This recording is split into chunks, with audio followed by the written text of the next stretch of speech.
Kumusta mga kaboxing? This is Boy Kalawang TV.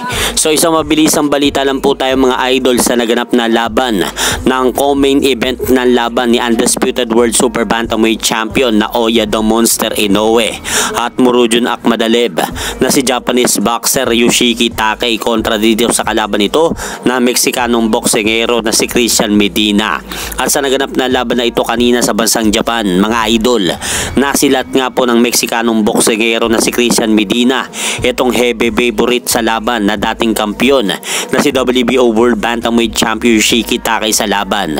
Dahil sa round 1 pa lang mga idol ng laban, nagawa nga pong pabagsakin kaagad ng challenger na si Christian Medina itong dating kampiyon na si Yoshiki Takei sa laban.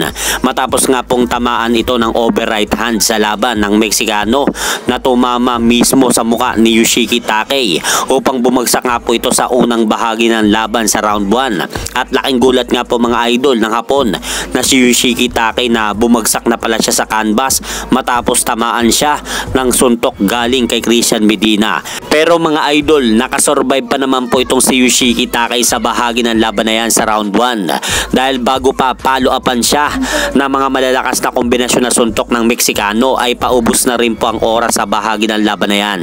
Kaya sa round 2 mga idol, medyo nag-adjust sa laban itong Hapon na si Yoshiki Takei. Pero mga idol, kitang kita po sa body language ng Hapon na hilo pa rin po ito matapos bumagsak ito sa round 1. At pagsapit naman po mga idol ng round 4, dito na po na corner ng Meksikanong boksingero na si Christian Medina ang Hapon sa round na ito. Kaya pinaulan na naman po ng mga ilang kombinasyon na suntok itong si Yoshiki Takei ng Meksikano upang bahagyang mapasandal ito sa lubid.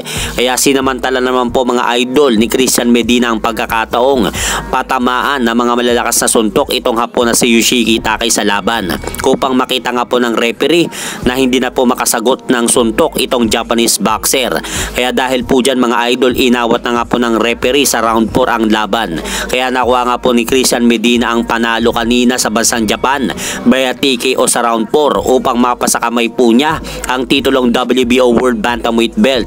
Kaya dahil po sa panalo na yan ni Christian Medina kanina sa bansang Japan kontra kay Yoshiki Takei mga idol, siya na po ngayon ang bagong WBO World Bantamweight Champion. At pumunta naman po tayo mga idol sa naganap naman po na laban ni Naoya Inoue at Murodjon Akhmadaliev sa kapares pa rin po na lugar sa bansang Japan.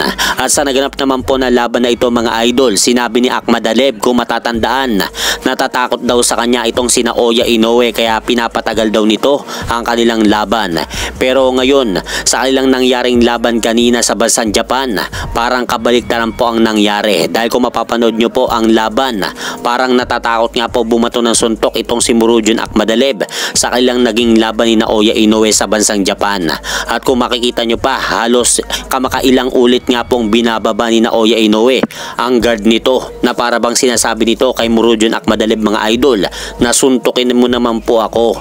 At makikita rin po natin mga idol na puro cover up na lang po ang ginagawa ni Murodjon Akhmadaliev sa laban hanggang round 6 at round 7 at papuntang round 9. At mapapansin din po natin na talagang idinaan nga po ni Naoya Inoue ang laban nila ni Murodjon Akhmadaliev sa bansang Japan sa bilis dahil hindi nga po makatama ng solid punches itong si Murodjon Akhmadaliev sa kanilang laban. Hanggang umabot na nga po ang kanilang laban mga idol hanggang sukdulang 12 rounds na walang bumabagsak. Kaya dahil po dyan sa nangyaring laban na yan sa bansang Japan, tagumpay nga po na depensa ni Naoya Inoue ang kanyang undisputed super bantamweight crown laban dito kay Murodjon Akhmadaliev. At umabante na po ngayon ang malinis na kartada nito sa 31-0 with 27 knockout. Habang bumagsak naman po ngayon ang kartada ni Murodjon Akhmadaliev mga idol sa 14 wins, 2 losses.